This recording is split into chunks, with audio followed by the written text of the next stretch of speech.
we have brought a renowned scholar, Dr. Olani Waju Fatoba, all the way from the United States of America. Over to you. Okay. So today I've been asked to speak on strategic approaches to addressing and incorporating reviewers' feedback in academic publications. As we all know, in academia, before we can progress, before we can move forward, before we can be promoted, we need to publish. And there is this phrase, a saying in academia, that is either you publish or you perish. So the phrase publish or perish highlights the importance of academic writing and publishing. So it's very, very important that we all know that it's very important for us to publish.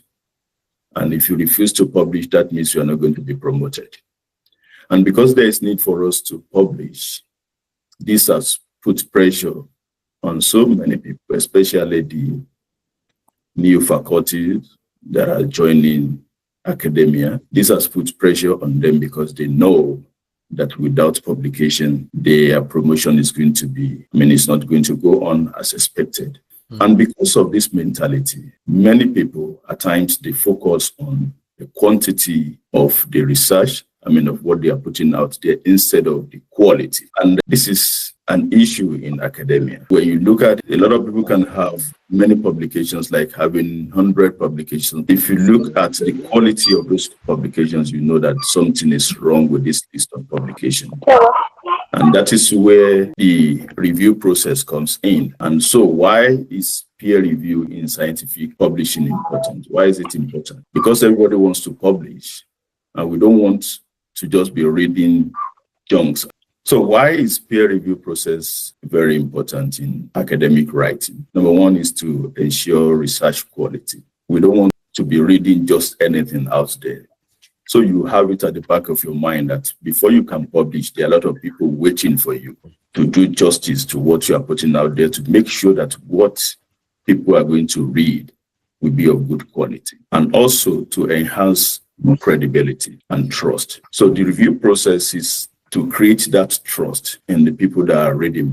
Before you can publish in a reputable journal, people will know that this must have gone through review process. And by the time the paper is published and they know it has gone through review process, people will have confidence, they will have trust in whatever that is out there. And apart from that, also is to prevent plagiarism. Because if there is no review process, people can just go to the internet, copy what has been done by somebody and just put it together and say, okay, I'm publishing this.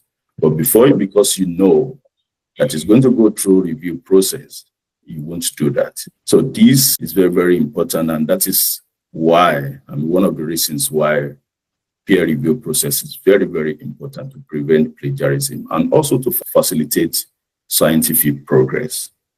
By the time a work is published and that work goes through the review process, definitely everybody will know that we have been able to achieve these and what is next to be done. So it helps us to make progress in academia. So now, what are the expectations from reviewers? When you submit a manuscript to a journal and the journal will send it to reviewers. So what are the expectations from reviewers? Reviewers are expected to make comments on the content of your manuscript. You want to look at the quality of what you want to present to the public. You want to focus on the scientific substance. You want to look at your methodology. You want to look at the result, what you are putting out there. So they are going to make comments on the content. Not only that, they are also going to make comments on the clarity and presentation, which is very, very important. Many a times, some of us, we don't take this seriously. There is no bad result, but there can be bad presentation. So if you have a very good result in the laboratory and your presentation is poor, that manuscript may not even be published, no matter how good your experiment or whatever you have done in the laboratory is. So the clarity is very, very important. The reviewers will look at the clarity and the presentation. And apart from that, the reviewers are expected to comment on the editorial, the formatting. So they are going to focus on the compliance with the journal's formatting style. Now, when a manuscript is given to a reviewer, definitely there are two different types of comments that you will get. It's either you get a constructive comment or you get harsh comment. Even though reviewers know that it's unethical for you to attack the personality of the author, but at times, some reviewers, they do that. And they give comments that will discourage you. And at times, you come across a reviewer that will give comments that will encourage you. But whether the comment is encouraging you or discouraging you, that is none of the business of the reviewers. They have done their job. It is now left to you to either take what they have given to you or to reject it. So I'm not going to focus more on the constructive one because every one of us like that. But let's look at when you receive harsh comment. And somebody says, oh, this manuscript is poorly written. Reading that alone can bring discouragement. You may be discouraged. It says, lack any significant contribution to the field and should be outrightly rejected. So nobody wants to hear that. Nobody wants to read that. Or maybe the reviewer is saying the research design is fundamentally flawed, rendering the result meaningless. Nobody wants to read that type of comment. But you cannot run away from it at times. Even the senior professors, at times they receive harsh comments from reviewers. So for those of us that are upcoming, we must prepare our mind that at one stage or the other, if we are still in academia, we are going to receive harsh comment because you cannot control what the reviewer is going to give to you. You can only control your emotion. So now, if you receive this type of comment that is not favorable, so how do you undo it? Do you throw the manuscript away? Or you blame the reviewer? Or you blame the editor? Or you blame the journal? No, if you do that, you're not going to move forward. And I want us to see this peer review process as a pure gold that needs to go through refining fire. A pure gold, you may not even know the value of that pure gold until it goes through the refining fire. By the time it comes out of the refining fire, it becomes precious metal that everybody will appreciate. So each time you send a manuscript out, you must have the understanding that your manuscript is going to go through a refining fire. So when by the time it comes out of that refining fire, nobody will know. You will only see the end result and everybody will appreciate it and say, oh, this is a very good paper that is out there. And everybody will start citing the paper, not knowing what you have gone through. So if any negative or harsh comment, don't let that discourage you. It's a way to push you forward. Now, how do you handle this type of comment if you receive harsh comment from reviewers? Number one, you take time to process it. Don't react immediately to criticism. Some of us will just react and say, oh, this is what the reviewer said about my paper, and you get discouraged. If you are trying to attend to read at a particular time, you are not going to be in the right mood to do it. So you take your time, don't rush. Give yourself time to absorb the feedback before making any revision. And secondly, you have to detach yourself from any emotion. That is, try to view the feedback objectively. Don't be emotional. It is normal. The senior professors will tell you that it is normal. That is what everybody has gone through. And you can't be an exception. So try to view the feedback objectively and also be open to learning. See criticism as an opportunity to improve. When you have, whether it is constructive or harsh comment from the reviewer, it's an opportunity for you to improve. It's an opportunity for you to grow. Because by the time they give you that comment, that will allow you to go and read more. Because the reviewer is seeing what you are not seeing. And that will push you to go and read more or study more about it. And by the time you read more about it, you are acquiring more knowledge about it. And before you know it, you become an authority. So see it as an opportunity to improve yourself, and also seek support. If it's something that you think it is not possible for me to do alone, discuss with your colleagues about it. This is the feedback that I got from the reviewers. How do I handle this? Speak to your mentor, speak to your collaborator, and they will help you. Also, practice self-compassion. Criticism can be tough, we all know that, but treat yourself kindly. Treat yourself, calm yourself down, and tell yourself that it's a process that you need to go through. Don't see yourself because somebody has criticized your work. Don't see yourself as a failure. And because of that, you stop doing what you're supposed to do. So it's very, very important that we separate emotion from whatever we need to do and see it as normal. It's not that somebody hates you. It's not that somebody doesn't want to see you. And I've listened to people say this a lot, that, oh, if you are a first-timer publishing in that journal, they are not going to accept your paper. That is not true. That is not true.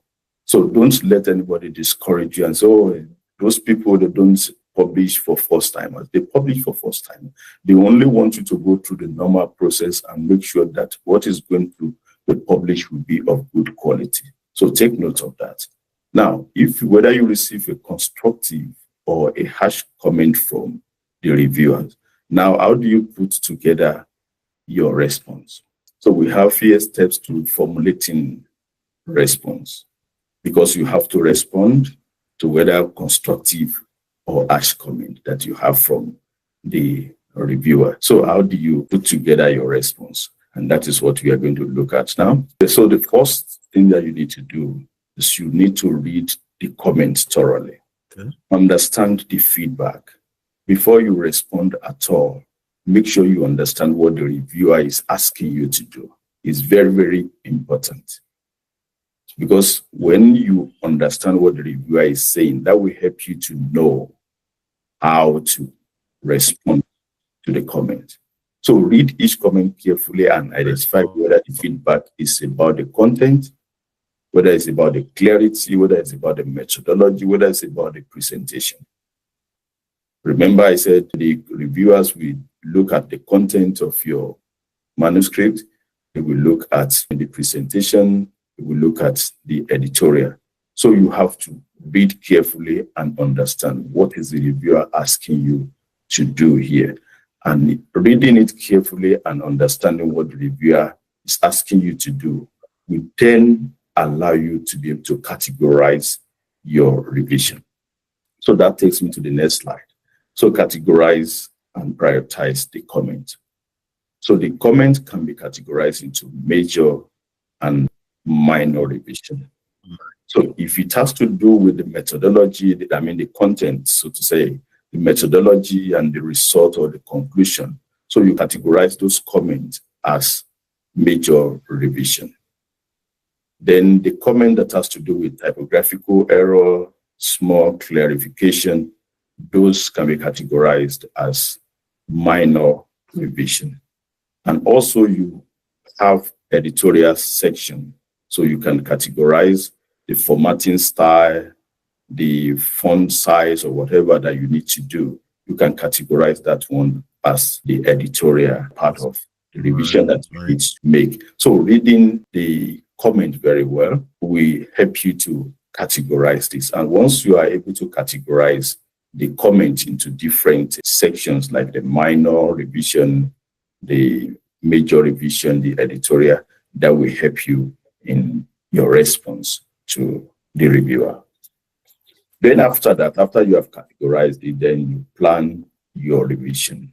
So tackle the major revision first, because that will require a lot of time depending on what they're asking you to do. So focus on addressing substantial issue with your research design, data analysis, or argument before dealing with the smaller ones. So if you are able to tackle the major revision, then it won't be difficult for you to then move to the minor revision. So, and you have to document your changes. In every change that you made in your manuscript has to be documented. because you can't just expect the reviewer to be looking for the corrections that you have made in the manuscript. And this is where a lot of people are missing it. They expect the reviewer to go and be looking for the corrections that you have made in the manuscript. So it's your responsibility to document everything so that the reviewers will know where the corrections have been made. Now, the next thing is to draft your response. And you have to be polite and be respectful.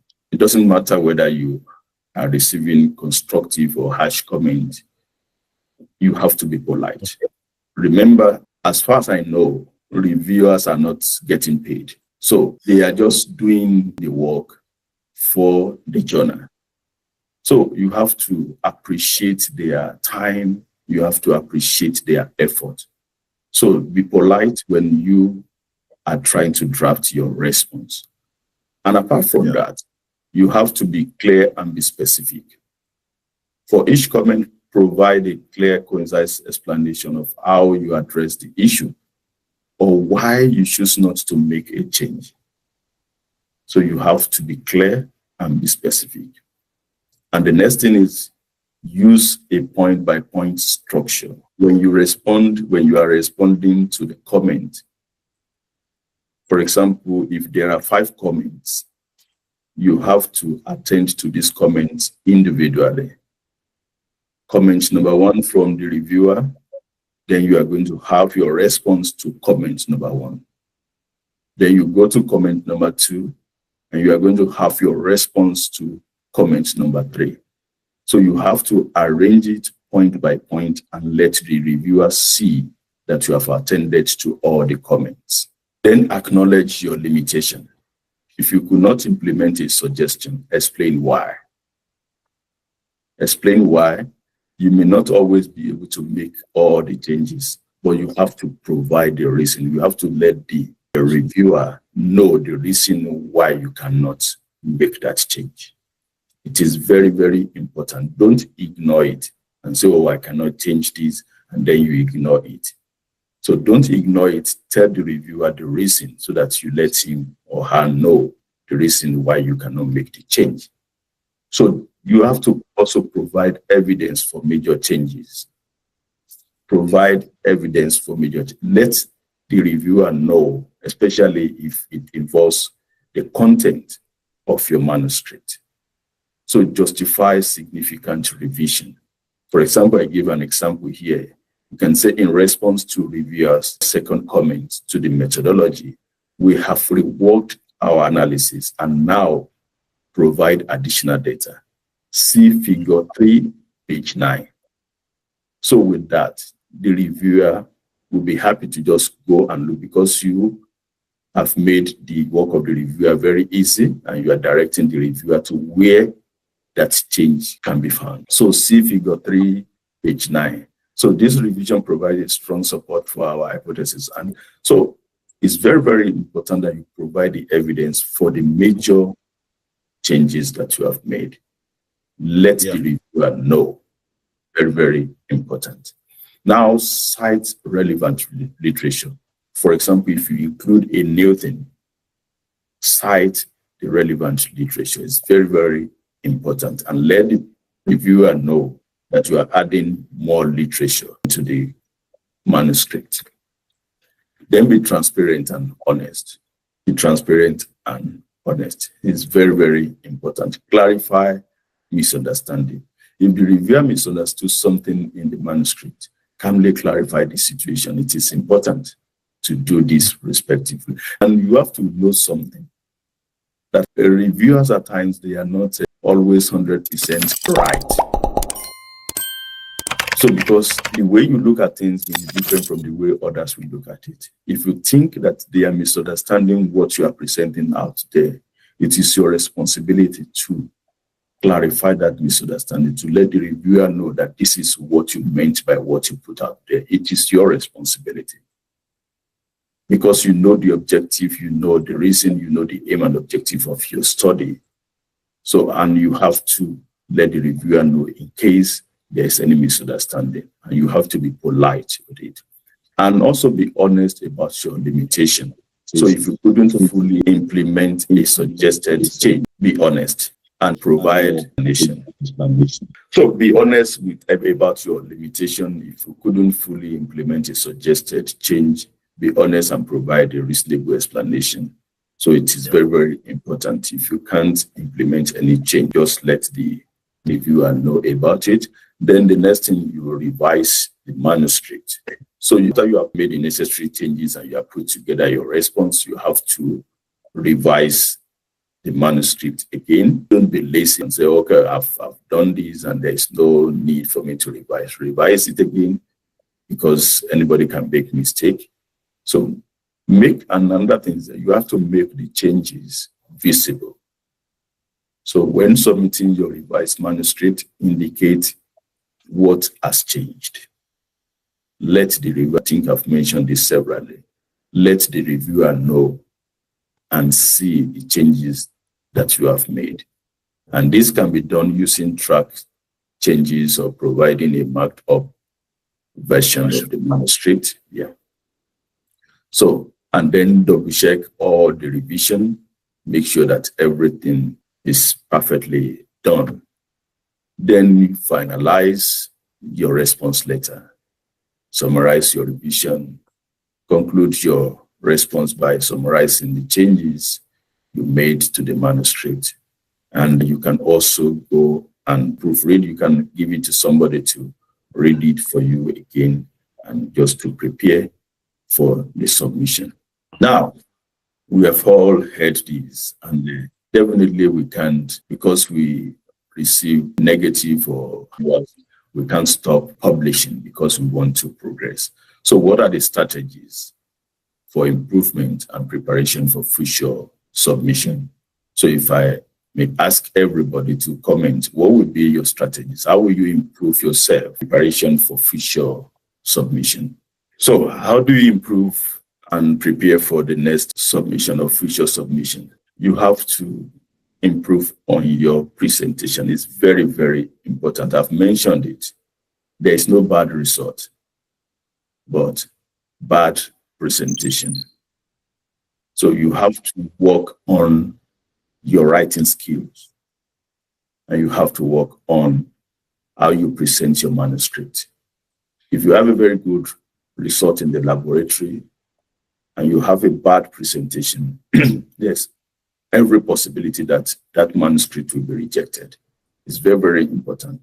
I know in some schools they have writing centers where people can go to and they learn how to write, scientific writing. So, and how to present your work is very, very important. Even before you talk about the quality of the research, presentation is very, very important. So you work on your writing skill and on your presentation, how you are presenting your manuscript. Because at times I've read a lot of manuscripts. In fact, when you look at the first page, you get discouraged. And once a reviewer is discouraged, in fact, even if the content is very good, it's going to have adverse effect on the manuscript. So your writing skill is very, very important. Then the quality of the research is also very, very important. The quality of the research. You can't just say you are publishing anything. You have to ask yourself, is this a quality work that I can put out there? And I've seen a lot of people, they know that the work is not of good quality and they are looking for a journal that will publish in 2 days without going through peer review process. Now, I've seen some of those journals, within 2 days, they publish your paper. You know that you are deceiving yourself. Because these days, it's not only the quantity, they also look at the quality of what you are putting out there. So the quality of your research is very, very important. You have to work on the quality of what you are putting out there. And lastly, the author's guideline. Some of us, we ignore it at times. You have to look at the author's guide of that journal. So you look at the formatting style. What are they expecting you to do? How are they expecting you to present it? It's very, very important. So we have to work on that if we want comment from the reviewer to be favorable. Thank you for listening. Without trying to review what you have said, I have learned a lot of things from this presentation. You have re-echoed the fact that there is no bad result, but there can be bad it means that your presentation, if it is bad, can make people to look down on your result as if it is worse. And I want our audience to particularly hold that. I want to throw this first. We can note it so that you respond to it later, even though you mention it. But I would like a re-emphasis on case of reviewer not perfectly understanding where you are going, because I know it's a common issue, common problem. I want you to just kindly revisit that and re-echo it on how an author who wants to learn, how should he react to such. You have seen the review. It is so clear to you that, oh, the reviewer missed something out, so he doesn't understand this area. Yeah. So the carefulness that is needed to be taken to address such is my own question. Thank you for that presentation. I agree with some of the points, most of the points here, but I will also suggest that probably the next monthly presentation that we're going to have should be perspective on how reviewers can strategically review. Because from part of your presentation, I believe that we also have, there are instances we have issues with reviewers' perspective on how things really work. A lot of reviewers who review for journals and institutions, despite the fact that they do this initially, they hardly, some of them don't follow the procedures. There are protocols. There are rules for reviewing. There are protocols. There are things to look at. So reviewers also need to improve their own knowledge too, because it's a two side of the coin. If you can, from your expertise, you can bring out how, we can strategically understand some of the things from reviewers. Reviewers should also build their skill to be able to understand complexity of writers and complexity of perspectives in presentation. That's my suggestion. The speaker has gotten the question. Dr. over to you. Some reviewers are not sincere. They don't have expertise in what they're asking them to review. For example, I got an invitation this morning to review a paper, which is because maybe from my profile, that person knows that I'm in mining and explosive engineering, but my background is chemistry. And they're asking me to review, I have it here now, they're asking me to review on industrial safety, which has to do with mining. But immediately I declined. And I let them know that this is not part of, I don't have expertise on this. But some reviewers will not do that. They just go ahead. And that is where at times misunderstanding comes from. Because if you don't have the grip of what you are reviewing, you don't have expertise in what you are asked to review, you go ahead and you review it. And that is why we are writing, we are responding to the reviewers' comment. We have to know what we are doing. You have to know what you are. So if you know that they are misunderstanding what you put out there, it's your responsibility to let them know in a polite way that, oh, this is what you are trying to do. And I'm a chemist, for example. So even if it needs for you to do more explanation about it, you go ahead and do clarification about it so that the reviewer will know that there's a misunderstanding. And as per training, letting the reviewers know, there's that job is for the journal, because some journal, they will just ask anybody to review for them. So they don't look at, and I think the problem lies on the table of the editor. The editor should look at the reviewers and know their area of expertise and know what is going to send to them, and then let them know what they are expecting from them. Thank you very much. What do you think about reviewers whose ideological orientation may inform their comments about a manuscript? Like I always say, there's nothing you can do about what the reviewer, you don't have control over the reviewer, but you have control on your emotion, you have control on how you are going to respond to the reviewer's comment. And that is what I've highlighted there. You have to know what you are doing. Because, you know, at times people review, you don't know what the reviewer is going through by the time he was reviewing your work. You understand? So you have to have the understanding of exactly what you are putting out there. And from there, you have to separate emotion from your work and know exactly how to respond to whatever the reviewer is asking you to do. So you have to have the grip of what you are doing. Know the chemistry, for example. I'm sorry, I'm talking about chemistry. I know we are not all... No problem. It's understandable. Prof, let's take this way. I want you to note this question. I'm happy that each time we take you to a reviewer, you take us back to author. And that's a very intelligent one because we can always find time to talk about reviewer. This edition, we are talking about the author. So I want to encourage those of us still having questions, not to look at the reviewers. Let it be more of ourselves. Take note of this next one, sir, before I allow Abdullah Dada to hear his view. I've mentioned this severally. There is nothing you can do about the reviewer. You as the author, there's nothing you can do. The worst thing you can do is to write the journal and say, oh, this your reviewer is bad or whatever. So, and it's up to them to listen to you. Yeah. Okay. Yeah. Thank you, sir. I want you to emphasize how review is continuous.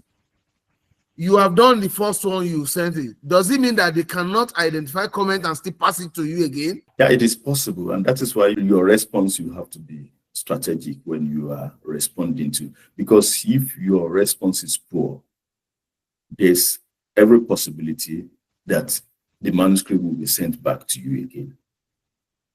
Because it's not just a straightforward thing. So, yeah. So you have to be sure that you are responding to every comment.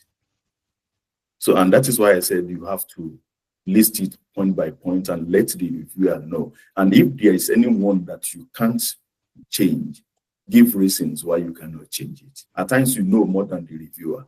Let the reviewer know that because of this and this and this, you cannot change this. So you have to make sure that you attend to all the comments, because if you don't attend to all the comments, there's possibility that the manuscript will be sent back to you again. There are manuscripts that have even reviewed, even twice or even thrice before it was finally published. And at the end of the day, there are some that I even asked the editor to reject because I was not satisfied with what the author put out there. Thank you very much, sir. Because that is one of the areas that get authors angry and they forget that it is you who are giving them the opportunity to continue to resend the paper back to you. There are two more questions. The first one is, why are most of our manuscripts from Africa, especially Nigeria, rejected based on region of the world? Does it mean that we are degraded in terms of equipment for analysis? That is the first one. The second one is, my question is that what can we do when the reviewer do not present their comments well? Because sometimes you don't get what is needed to be done. Let me answer that. If you think you are not getting what the reviewer is asking you to do, that is why you need to talk to other people. Talk to your mentor about it, because we can understand things differently. You can also write to the editor. If, for example, you have taken it to your mentor, you have taken it to your colleague, and they still don't understand what the reviewer is asking you to do, then you can write to the editor for clarification. There's nothing bad in that. It's your right. You can just write to them and say, okay, can you clarify on this and this? So it's very, very important. I believe that the editor will get back to you on that. And now to the question of why our manuscript being rejected. I don't want to believe that. Please take it together. Prof, sir, please take it together. Do you believe that in the first case? No. No. I don't believe that our manuscript from Africa is being rejected. It's an individual thing. If your manuscript is being rejected, you have to ask yourself the question. Why? Is it the quality of my research? If it's not the quality, is it the presentation? How are others presenting? If you believe that, oh, because you are from Africa and your manuscript is being rejected, go and look at people that are published in that journal from different countries and look at how they present their manuscript. So I don't want people to believe that, oh, because you are from here or you are from here, that is why the journal is rejecting. It has to do with your presentation and the quality. And apart from the quality, you have to look at it. Is this journal publishing in this area? If it is not the area where they publish, they are going to reject it, and they are going to tell you that this is beyond the scope of our publication. So you have to look at all those things. Thank you very much, Prof. I appreciate it. I would like Professor Okonlade Lawal to say something. 30 seconds.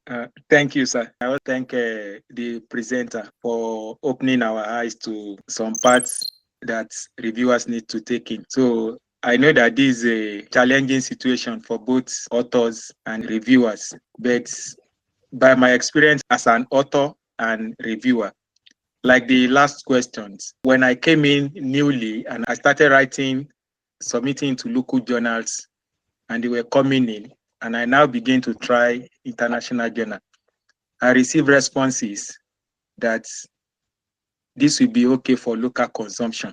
And I begin to look at it. So that helped me to see that if you are writing what is not so new to people over there, they are more advanced than we are. And what you are presenting is not new. It has no newness to them.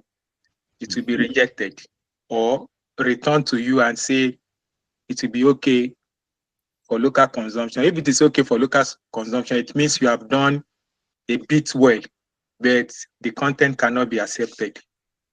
So I experienced that. And then as a reviewer too, sometimes when I review, I observe that what the authors are putting up are not coherent and are not logical. And based on this presentation, so I want to ask if the methodology is flawed, no contribution to knowledge, and so on.